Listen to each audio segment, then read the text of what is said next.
our 8 hours of fishing, last 8 hours of the season. So lucky guys, they get one extra day of fishing. And right now we want to welcome in someone else who has a great connection to Lake Martin and a connection to us, all of us here in the studios, one of the most beloved tournament officials ever in the Bassmaster. The great Trip Weldon, 2 decades as the tournament director for the Bassmaster Elite Series. And Trip, not everyone knows this, but all the anglers knew this. You're a guy who can really fish, can really catch them, and a great competitor. And a lot of your competitive triumphs were played out right here on Lake Martin. How much fun is it to watch what's going on today? Oh, Tommy, it's great. First of all, it's great to be with y'all, but I love it. I love Lake Martin. I grew up fishing it all my life. My folks used to live up near Kalijah Bridge, not on the water, but I live on Lake Jordan now, but I still fish Lake Martin every chance I get. Well, you've got so many tournament wins out here, including, I think, a second place in a Bassmaster Open right here on Lake Martin. That was back in, what, 99? Is that right? Ooh, it was long. I think it was, might have been 89. 89. Yeah, 89. Or it might have been, I don't know. When you get our age, the days get away from you. But, tell me about it. Yeah, Pete Glusick beat me for that tournament, so I kid him every time I'm around him. But it was a fun time. Lake Martin is, it's a great tournament lake. It's not showing all its metal this week, and it's kind of probably in a little bit of a down cycle. But, the numbers are there. It's just the size. But, I've been watching you guys all week, and there are plenty of fish catches. It's a fun lake to fish. We've absolutely had a terrific time here. Is this the toughest that you've ever seen Lake Martin? Will Davis said this may be the toughest he's ever encountered. I want to say the last 3 or 4 falls has been like this. And, when a day like today when it's slick calm and the bait scattered out, and it gets very tough. I mean, most of our local tournaments with some real hammers, anywhere from 11 to 13 pounds, one-day tournament wins the event. And so it's typical fall fishing. But the good thing about it, and the one thing I love, like just watching this tournament, you see guys doing everything. With the scoping deal now, there's people out there scoping, although they're not catching much size. And then you see guys running the bank, which is what I would be doing because I'm old school and just love fishing that way. It's a great topwater lake. There's nothing more fun than catching bass on topwater. I just absolutely love it. Well, Trip, we're super happy to have you join us as a guest here on Bass Live. And we were talking, you just mentioned topwater. We've been debating on how important a 4.5 pounder is. Equate that to the size of a kicker on another lake, maybe a Lake Gunnersville that's up the road from Lake Martin. A 4.5 pounder for Bobby Bakewell, that is absolutely massive for the final day of a tournament. Yeah, well, it's such an overused term, game changer, but that is indeed a game changer. If you were on Gunnersville, Ronnie, to answer your question, it'd have to be on up there 9 or 10 pounds, with the average size fish are catching on Gunnersville, especially now. Gunnersville's red hot. But yeah, it is massive. A 4.8 would win most big bass honors in our one-day events going on right now. Occasionally you'll see a 6-pounder, but they're few and far between. And this lake, Tommy, you and I text back and forth about the bluebacks and stuff. The bluebacks got in there, I'm going to say 12 years ago, 10 or 12, maybe 15 years ago. About 5 years ago, Lake Martin was on fire. It was taking 5 fish sacks of spots anywhere from 18 to 20 pounds. Wow. And then for whatever reason, I don't know what happened, you would go in coves and you'd just see massive schools of bluebacks, but you don't see that anymore. I don't know if it's just the habitat and the whatever's not conducive. They're still there, but they're not. I don't think the numbers of bluebacks are there like they were. And again, I'm 69 years old. I've been fishing Martin all my life, and the bluebacks definitely changed the fishing on the lake. Where do they go in the autumn? On any of these blueback lakes, Trip? Well, when we used to see them, we'd see them. They'd be schooled up, and they kind of stick their snouts out of the water, and they'd just be, at the mouths of pockets and stuff like that. And doesn't mean bass are always around them, but down there, you know, in the big bays on the Calagian and all, they'd be out there on those humps, and you know, all of a sudden the lake would just come alive. My son Ben and I fished a July tournament down there, and Lake Martin's a huge recreation lake. And we were catching them on top water on spooks. You'd have to wait for a pontoon boat to run by, and then you throw out there in this wake, big old 3 or 4 pound spot, and it was phenomenal there for a little while. Trip, you've watched this tournament the last couple of days, and having Bassmaster Live all 3 days tells the full story. Is there anything that hasn't happened that you expected to see? Maybe a little bit more success above Wind Creek up in the river. That's how it was won in 2018 in February for the elites. Is there anything that we haven't seen unlocked that you kind of expected?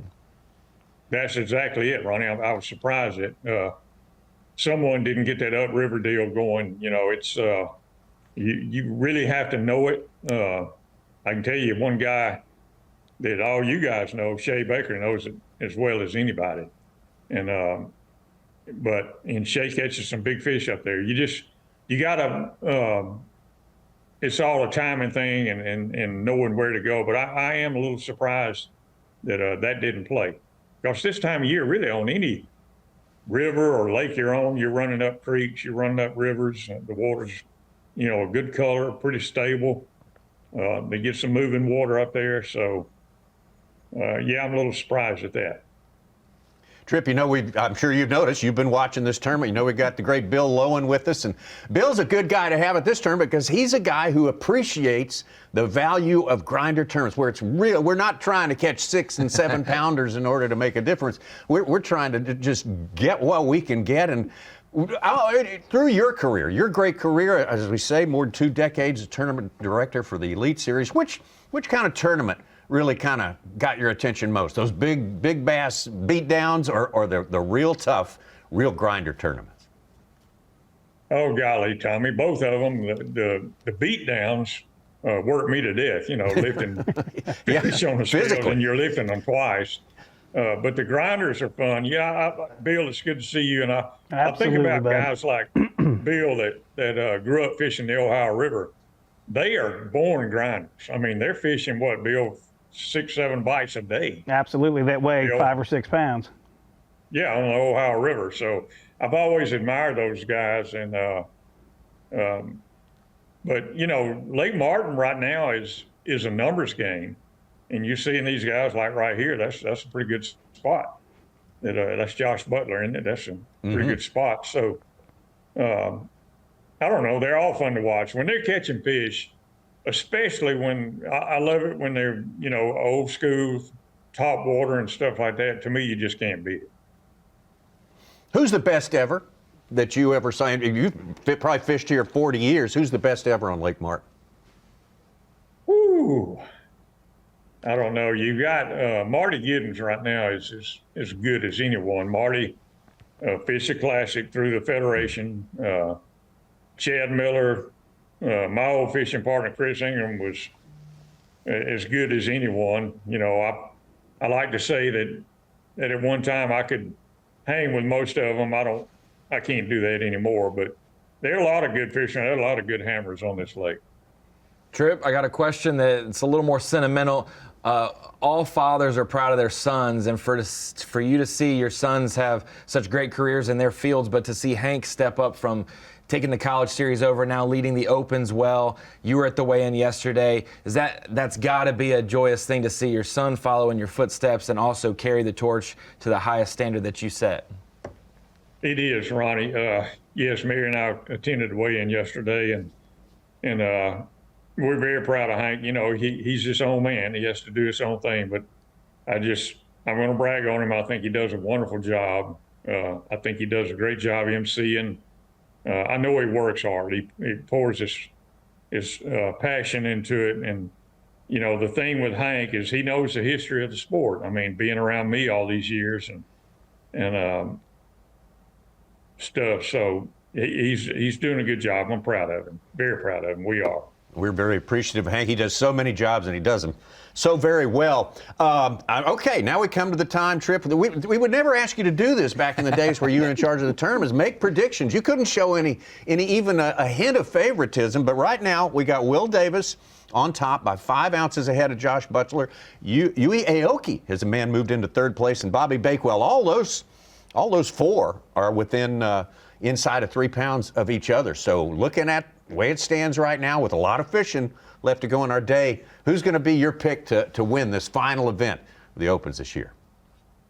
That guy right there on the screen. I mean, you see, what I've read and all, his bike picked up in the afternoon, running these docks when the sun gets up bright, and it's bright, and I'm sitting here looking at Lake Jordan. It is slick calm, so there's not much you can do but go run that shade. But Will and his daddy William, it was good to see William yesterday. They used to have a place on Lake Martin, fish it a bunch. He's going to be hard to beat. Great angler too.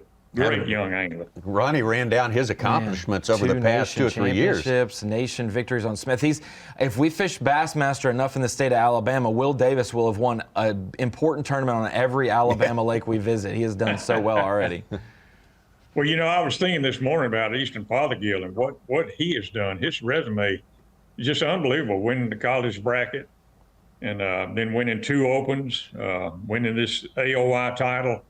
What he's done is remarkable, and especially with what he's had to go through personally. So quite an accomplishment, and man, he's got a bright future. Trip, you have seen him come and you've seen him go through the years, but something we always wind up talking about is how strong, with each passing year, the rookie class is, the newcomers into the Bassmaster Elite Series. These anglers are so poised and ready to go. It's just, it's a new world, it seems like. It is. I mean, you look at these 9 anglers, they have survived the gauntlet. And same thing from last year. I mean, and Bill will tell you, these young guys are amazing. And the learning curve now is so much different than in our younger days. You didn't have the YouTubes and all the stuff.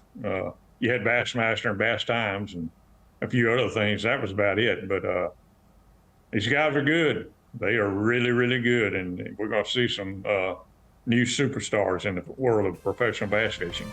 All week long, we look forward to having a conversation with you. Trip Weldon, Hall of Famer, one of the greatest guys ever in the sport of bass fishing. Thank you so much, Trip, for being with us today, and let's all enjoy the rest of this tournament together. We got plenty more fishing time to come. One more look at our unofficial leaderboard per Bass Track, and that's Will Davis Jr. on top, Josh Butler, Yui Aoki making a difference today, and of course Bobby Bakewell with one of the more memorable catches of the year. Still on 3 fish. Opens. Still on 3 fish. Still on 3 fish with a lot of room to grow. We've got a lot of fishing to go when we come back.